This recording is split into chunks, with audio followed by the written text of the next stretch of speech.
Bonjour et bienvenue dans Le Dico. Aujourd'hui, on vous propose un épisode sur les juges et magistrats de manière générale. On se verra devant le juge. Cette phrase, on l'entend partout, dans les films, dans les séries, et parfois même dans la vraie vie. Mais au fond, c'est quoi exactement un juge en France ?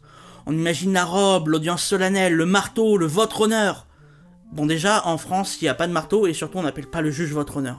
Éventuellement, monsieur le président ou madame la présidente, mais surtout pas votre honneur. Derrière cette image un peu théâtrale, il y a un statut précis, une formation exigeante, une fonction bien encadrée.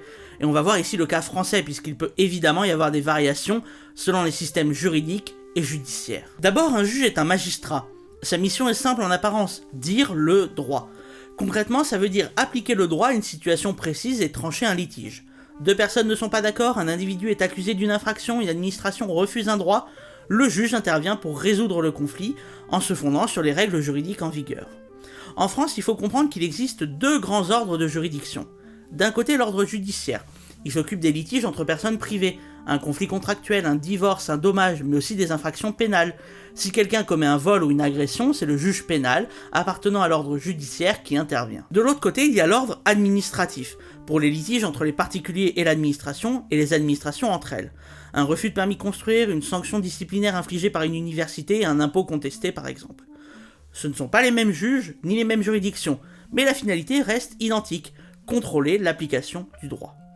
Dans l'ordre judiciaire, on distingue encore deux catégories de magistrats. Ceux du siège, que l'on appelle couramment les juges, sont ceux qui rendent les décisions. Ils tranchent, motivent et statuent en toute indépendance.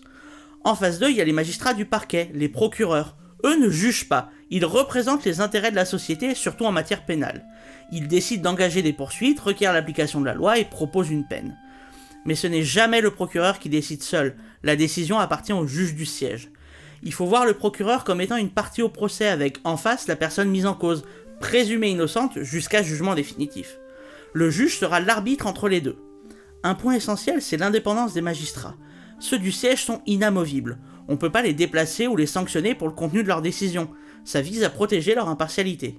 Il ne doit pas pouvoir recevoir d'ordre dans une affaire particulière. Il applique la loi et rien d'autre. Statue après un débat contradictoire, c'est-à-dire après avoir entendu les arguments de toutes les parties.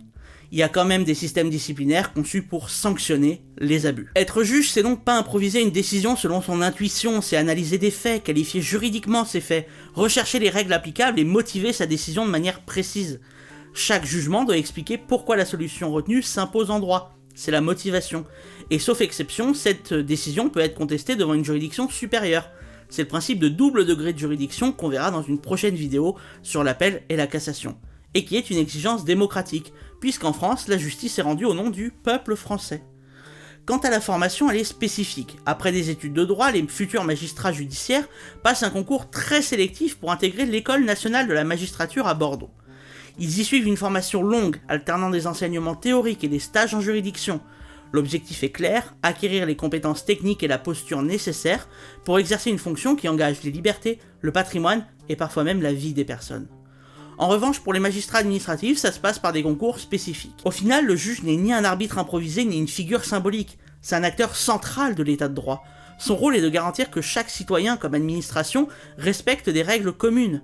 Alors si un jour vous entendez à nouveau un « on se verra devant le juge », vous saurez qu'il ne s'agit pas d'une simple formule. Derrière ces mots, il y a une institution structurée, une fonction exigeante et une responsabilité considérable. Rendre la justice au nom du peuple français.